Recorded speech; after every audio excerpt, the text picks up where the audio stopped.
નવાગામ પ્રાથમિક શાળાના પ્રાંગણમાં યોજાયેલા માતા-પિતા પૂજન દિવસ દરમિયાન વિદ્યાર્થીઓએ પોતાના માતા-પિતાને તિલક કરી પુષ્પ અર્પણ કરીને વંદન કર્યું હતું.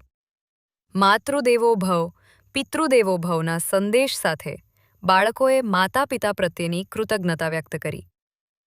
કાર્યક્રમ દરમિયાન વિદ્યાર્થીઓ દ્વારા ગીત, કાવ્યપાઠ અને ભાવસભર ભાષણો રજૂ કરવામાં આવ્યા હતા. આચાર્ય શ્રી રાજુભાઈ જાનીએ જણાવ્યું કે માતા-પિતા જીવનના પ્રથમ ગુરુ છે અને આવા કાર્યક્રમો બાળકોમાં સંસ્કાર, આદર અને પરિવાર પ્રત્યેની લાગણીને મજબૂત બનાવે છે. શાળા પરિવાર, એસએમસીના સભ્યો અને ઉપસ્થિત વાલીઓએ આ સંસ્કારમય આયોજનને બિરદાવ્યું હતું.